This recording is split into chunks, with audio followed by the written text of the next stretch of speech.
ನಮಸ್ತೆ ಕರ್ನಾಟಕ. ನನ್ನ ಹೆಸರು Prashant and welcome back to the channel. ಇವತ್ತಿನ ವಿಡಿಯೋಲಿ ನಾವು ನಮ್ಮ ಬೈಸೆಪ್ಪನ್ನು ಯಾವ ಥರ ಟ್ರೈನ್ ಮಾಡೋದು ಅಂತ ನೋಡುವ. ಬಿಕಾಸ್ ಸುಮಾರು ಜನ ನಂಗೆ ಹೇಳ್ತಾರೆ ಕಿ ನಮ್ಮ ಬೈಸೆಪ್ಪಿನ ಪೀಕ್ ಬರಲ್ಲ, ನಮ್ಮ ಬೈಸೆಪ್ಪಿನ ಆಗಲ್ಲ, ಅಂದರೆ ನಮ್ಮ ಬೈಸೆಪ್ಪಿನ ಥಿಕ್ನೆಸ್ ಕಾಣಲ್ಲ ಅಂತ. ಸೊ ಈ ಎರಡಕ್ಕೂ ಏನು ಮಾಡಬೇಕು ಅನ್ನೋದನ್ನು ಹೇಳ್ತೀನಿ. ಮತ್ತು ಇವತ್ತಿನ ವರ್ಕೌಟ್ ನಾವು ಓನ್ಲಿ ಡಂಬಲ್ ಯೂಸ್ ಮಾಡ್ಕೊಂಡು ಮಾಡುವ. ಬಿಕಾಸ್ ಯಾರಿಗೆಲ್ಲ ಜಿಮ್ಗೆ ಹೋಗ್ಲಿಕ್ಕೆ ಆಗೋದಿಲ್ವೋ ಅವ್ರು ಮನೆಯಲ್ಲೇ ಇಟ್ಕೊಂಡು ಒಂದು ಸಿಂಗಲ್ ಪೇರ್ ಆಫ್ ಡಂಬಲ್ ಅಂತ ಇಟ್ಕೊಂಡು ಕೂಡ ನಿಮ್ಮ ಬೈಸೆಪ್ಪನ್ನು ಟ್ರೈನ್ ಮಾಡೋದು ಹೇಗೆ ಅಂತ ನೋಡುವ. Keep watching.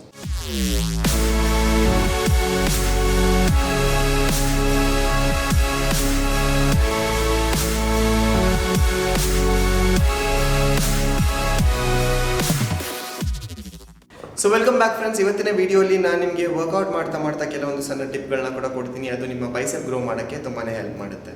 If in case ನೀವು ಚಾನಲ್ಗೆ ಇನ್ನೂವರೆಗೂ ಸಬ್ಸ್ಕ್ರೈಬ್ ಮಾಡಿಲ್ಲ ಅಂದರೆ ಚಾನಲ್ಗೆ ಸಬ್ಸ್ಕ್ರೈಬ್ ಮಾಡೋದನ್ನು ಮರಿಬೇಡಿ. ಬಿಕಾಸ್ ನಾವು ತುಂಬಾ ಕಷ್ಟಪಡ್ತಾ ಇದ್ದೀವಿ towards making such good videos. So friends, ನಮ್ಮ first workout inclined dumbbell curls, ಅದನ್ನು ಯಾವ ಥರ ಮಾಡೋದು ಅಂತ ನೋಡಿ. ಸೊ ಈ ವರ್ಕೌಟ್ ಮಾಡಲಿಕ್ಕೆ ನಿಮ್ಗೆ ಒಂದು ಬೆಂಚ್ ಬೇಕು. ಬೆಂಚ್ ಇಲ್ಲ ಅಂದರೆ ಒಂದು ಗೋಡೆ ಸಹಾಯನೂ ತೊಗೋಬೋದು ನೀವು ಬೇಕಾದರೆ. ಸೊ ಈಗ ನನ್ನ ಹತ್ರ ಬೆಂಚ್ ಅವೈಲೇಬಲ್ ಇದೆ, ನಾನು ಬೆಂಚ್ ತೊಗೊಳ್ತಾ ಇದ್ದೇನೆ. ಈ ಬೆಂಚ್ ಮೇಲೆ ಇನ್ಕ್ಲೈನ್ ಪೊಸಿಷನಲ್ಲಿ ಬೆಂಚನ್ನು ಅರೇಂಜ್ ಮಾಡಿ. ಸೊ ನಿಮ್ಮ ಬ್ಯಾಕ್ ಕೆಳಗೆ, ಈಗ ಡಂಬಲ್ಸ್ ಫುಲ್ ಕೆಳಗೆ and then slowly up and down.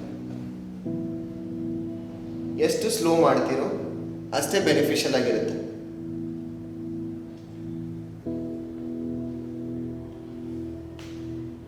ಈಗ ಟಿಪ್ ನಂಬರ್ 2, ಈ ವರ್ಕೌಟ್ ಮಾಡಬೇಕಾದ್ರೆ ನಿಮ್ಮ ಬೈಸೆಪ್ ಅಂದರೆ ಫುಲ್ ಮೇಲ್ ಬಂದಾಗ ಬೈಸೆಪ್ ಅಂದರೆ ನಿಮ್ಮ ಡಂಬಲ್ನ ಸ್ವಲ್ಪ ಟ್ವಿಸ್ಟ್ ಮಾಡಿ.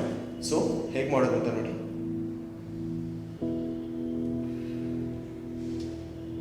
ಮೇಲ್ ಬರಬೇಕಾದ್ರೆ ಉಸಿರು ಬಿಡಬೇಕು.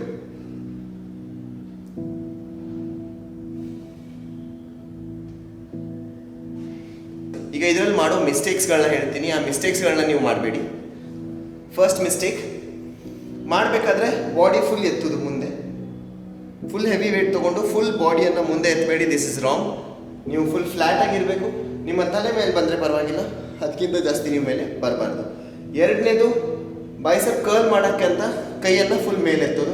ಆವಾಗ ಈ ವರ್ಕೌಟ್ ಮಾಡೋ ಪರ್ಪಸೇ ಮಿಸ್ ಆಗೋಗುತ್ತೆ. ಸೊ ಅದನ್ನು ಮಾಡಬೇಡಿ. ಕೈಯನ್ನು ಮೇಲೆ ಎತ್ತಬೇಡಿ. ಕೈ ಯಾವತ್ತು ನಿಮ್ಮ ಬಾಡಿಯಿಂದ ಹಿಂದ್ಗಡೆ ಇರಬೇಕು. ಸೊ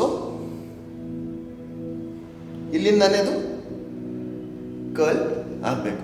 ಸೊ ಇದನ್ನು ನೀವು ಅಪ್ರಾಕ್ಸ್ 3 ರಿಂದ 4 ಸೆಟ್ ಮಾಡಿ.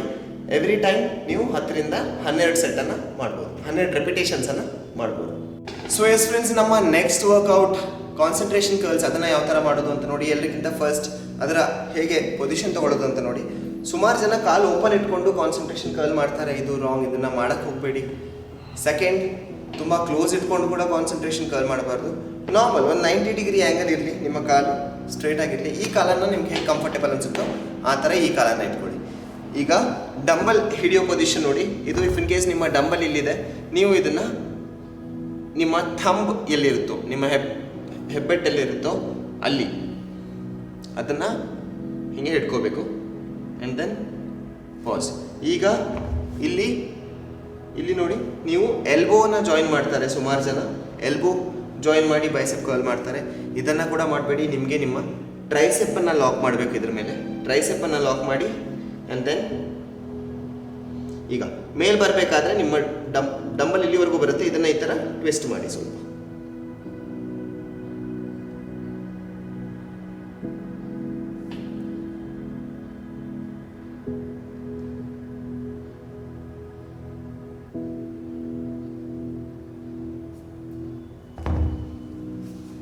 ಸೊ ಈ ವರ್ಕೌಟನ್ನು ಕೂಡ ನೀವು 10 ರಿಂದ 12 ರೆಪಿಟೇಷನ್ಸ್ ಮಾಡಿ, 3 ರಿಂದ 4 ಸೆಟ್ ಮಾಡಿ. ಸೊ ನಮ್ಮ next workout bicep hammer curl.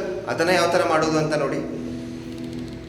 So hammer curl ಮಾಡಬೇಕಾದ್ರೆ ಎಲ್ಲರಿಗಿಂತ ಆಗೋ ಫಸ್ಟ್ ಮಿಸ್ಟೇಕ್, ನಾವು ಯಾವಾಗಲೂ ಮಾಡೋ ಫಸ್ಟ್ ಮಿಸ್ಟೇಕ್ ಈಸ್ ನಾವು ಹೀಗೆ ಲಿಫ್ಟ್ ಮಾಡ್ತೇವೆ ಸುಮಾರು ಹೆವಿ ವೇಟ್ ತೊಗೊಂಡು. ಅದನ್ನು ಯಾವತ್ತೂ ಮಾಡಬೇಡಿ. ಬಿಕಾಸ್ ಅದು ನಿಮ್ಮ ಲೋವರ್ ಬ್ಯಾಕ್ ಇಂಜರ್ ಮಾಡುತ್ತೆ ಮತ್ತು ನಿಮ್ಮ ಬೈಸೆಪ್ ಮೇಲೆ ಯಾವುದೇ ಎಫೆಕ್ಟ್ ಅದು ಬೀಳಲ್ಲ. ಸೊ ಆಲ್ವೇಸ್ ಲೆಗ್ಗಲ್ಲಿ ಶೋಲ್ಡರ್ ಲೆಂತ್ ಡಿಸ್ಟೆನ್ಸ್ ಇಡಿ. ಅಲ್ಲಿಂದ ಶುರು ಮಾಡಿ. ನಾರ್ಮಲ್ ಗೋ ಮೇಲೆ ಆ್ಯಂಡ್ ದೆನ್ ಸ್ಲೋಲಿ ಡೌನ್. ಇಷ್ಟೇ ಸ್ಲೋ ಮಾಡಿ. ಸೈಡಿಂದ ನಾನು ತೋರಿಸ್ತೇನೆ. ನಿಮ್ಮ ಎಲ್ಬೋ ಮುಂದೆ ಹಿಂದೆ ಹೋಗಬಾರ್ದು. ಎಲ್ಬೋ ಅಲ್ಲೇ ಇರಬೇಕು ನಿಮ್ಮ ಕೈ. ಸೊ ಎಲ್ಬೋಯಿಂದ ಅಷ್ಟೇ, ಆದರೆ ಮುಂದೆಯಿಂದ ಮೂವ್ ಆಗಬೇಕು ಒಂದು. ಸೊ ಈಗ ನೋಡಿ ನನ್ನ ಕೈ ಈ ಥರ ಮೇಲ್ ಬರ್ತಾ ಇಲ್ಲ, ಮೇಲ್ ಬರಬಾರ್ದು.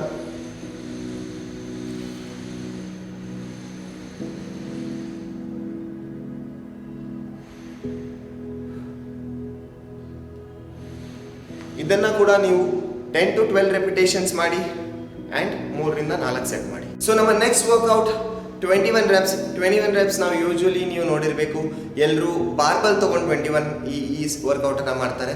ನಾವಿವತ್ತು ಇದೇ ವರ್ಕೌಟನ್ನು ಡಂಬಲನ್ನು ಯೂಸ್ ಮಾಡ್ಕೊಂಡು ಮಾಡುವ, ಯಾವ ಥರ ಮಾಡೋದು ಅಂತ ನೋಡಿ. ಸೊ ಈ ವರ್ಕೌಟ್ ಮಾಡಬೇಕಾದ್ರೆ ನೀವು ಸ್ಪೆಷಲಿ ಫಸ್ಟ್ 7 ಅಂದರೆ ಫಸ್ಟ್ 7 ರೆಪಿಟೇಷನ್ಸ್ ನೀವು ಕೆಳಗಡೆಯಿಂದ ಹಾಫ್ ಅಷ್ಟೇ ಮಾಡ್ತೀರಾ, 1 2 ಈ ಥರ. ಅದಾದಮೇಲೆ ಸೆಕೆಂಡ್ ಇಲ್ಲಿಂದನೇ ನೀವು ನೆಕ್ಸ್ಟ್ ಸೆಟ್ ಆಫ್ 7 ರೆಪಿಟೇಷನ್ಸ್ ಮೇಲೆ ಮಾಡ್ತೀರಾ, 1 7 2 ಈ ಥರ 7. ಅದಾದಮೇಲೆ ಫುಲ್ ರೆಪಿಟೇಷನ್ಸ್ 7 ಮಾಡ್ತೀರಾ. ಇದು ಮಾಡಬೇಕಾದ್ರೆ ಬಾಡಿ ಸ್ವಿಂಗ್ ಮಾಡಬೇಡಿ, ಹಾಗೆ ನೀವು ಎಲ್ಬೋಸನ್ನು ಲಿಫ್ಟ್ ಮಾಡಬೇಡಿ. ಈ ವರ್ಕೌಟನ್ನು ಹೇಗೆ ಮಾಡೋದು ಅಂತ ನೋಡುವ. ನಾನು ನಿಮಗೆ ಎಲ್ಲರದ್ದು 5 ರೆಪಿಟೇಷನ್ಸ್ ಮಾಡಿ ತೋರಿಸ್ತೀನಿ. So let's go. 1 2 3 4 5. ಇದು ಹಾಫ್ 5 ಆಯಿತು. ಈಗ ಮೇಲೆ ಮಾಡೋ 5 1 2 ಹಾಫ್ ಅಷ್ಟೇ ಬರೀ 3 4 5 ಇದಾಯಿತು. ಈಗ ಫುಲ್ 5 1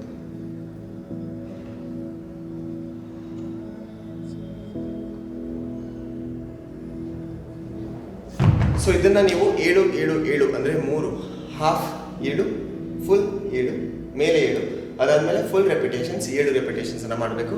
ಟೋಟಲ್ 21 ರೆಪಿಟೇಷನ್ಸ್ ಆಗುತ್ತೆ. ಇದು ನಿಮ್ಮ ಫಸ್ಟ್ ಸೆಟ್. ಇದೇ ಥರ ನೀವು 3 ಸೆಟ್ಟನ್ನು ಮಾಡಬೇಕು. ಯಾವಾಗಲೂ ಬೇರೆಯವ್ರನ್ನ ನೋಡಿ ಹೆವಿ ಲಿಫ್ಟ್ ಮಾಡೋಕ್ಕೆ ಹೋಗಬೇಡಿ. ನಿಮಗೆ ಏನು ಹೆವಿ ಅನಿಸುತ್ತೋ ಅದೇ ವೇಟನ್ನು ಲಿಫ್ಟ್ ಮಾಡಿ, ಅದರಲ್ಲೇ ನಿಮ್ಮ ಜಾಸ್ತಿ ಪ್ರೋಗ್ರೆಸ್ ಇರೋದು. ಇಫ್ ಇನ್ ಕೇಸ್ ನೀವು ಬೇರೆಯವ್ರನ್ನ ನೋಡಿ ಹೆವಿ ಲಿಫ್ಟಿಂಗ್ ಮಾಡೋಕ್ಕೆ ಶುರು ಮಾಡಿದ್ರೆ ಪ್ರೋಗ್ರೆಸ್ ಆಗಲ್ಲ, ಬಟ್ ಇಂಜುರೀಸ್ ಡೆಫಿನೆಟ್ಲಿ ಆಗುತ್ತೆ. So S friends, that's it for the day. ಇದು ನಮ್ಮ ಇವತ್ತಿನ ವರ್ಕೌಟ್. ಈ ವರ್ಕೌಟನ್ನು ನಿಮ್ಮ ರುಟೀನಲ್ಲಿ ಆ್ಯಡ್ ಮಾಡಿ ಏನು ಡಿಫ್ರೆನ್ಸ್ ಕಾಣುತ್ತೋ ಅದು ಅನ್ನೋದನ್ನು ನಮಗೆ ಕಮೆಂಟ್ ಬಾಕ್ಸಲ್ಲಿ ಪ್ಲೀಸ್ ಮೆನ್ಷನ್ ಮಾಡಿ. ಹಾಗೆ ಇಫ್ ಇನ್ ಕೇಸ್ ನಿಮ್ಮ ಹತ್ರ ಡಂಬಲ್ ಇಲ್ಲ ಅಂತ ಅಂದರೆ ಕೂಡ ನೀವು ಒಂದು ರೆಸಿಸ್ಟೆನ್ಸ್ ಬ್ಯಾಂಡಿಂದ ಕೂಡ ನಿಮ್ಮ ಬೈಸೆಪ್ಪನ್ನು ಟ್ರೈನ್ ಮಾಡ್ಬೋದು. ಅದು ಯಾವ ಥರ ಮಾಡ್ತಾರೆ ಅನ್ನೋದಕ್ಕೆ ನಾನು ಆಲ್ರೆಡಿ ಒಂದು ವಿಡಿಯೋ ಮಾಡಿದ್ದೀನಿ. ಅದರ ಲಿಂಕ್ ಇಲ್ಲಿ ಎಲ್ಲಾದರೂ ಒಂದು ಲಿಂಕ್ ಡಿಸ್ಪ್ಲೇ ಆಗ್ತಿರುತ್ತೆ, ಅದನ್ನು ಕೂಡ ನೋಡೋದನ್ನು ಮರಿಬೇಡಿ.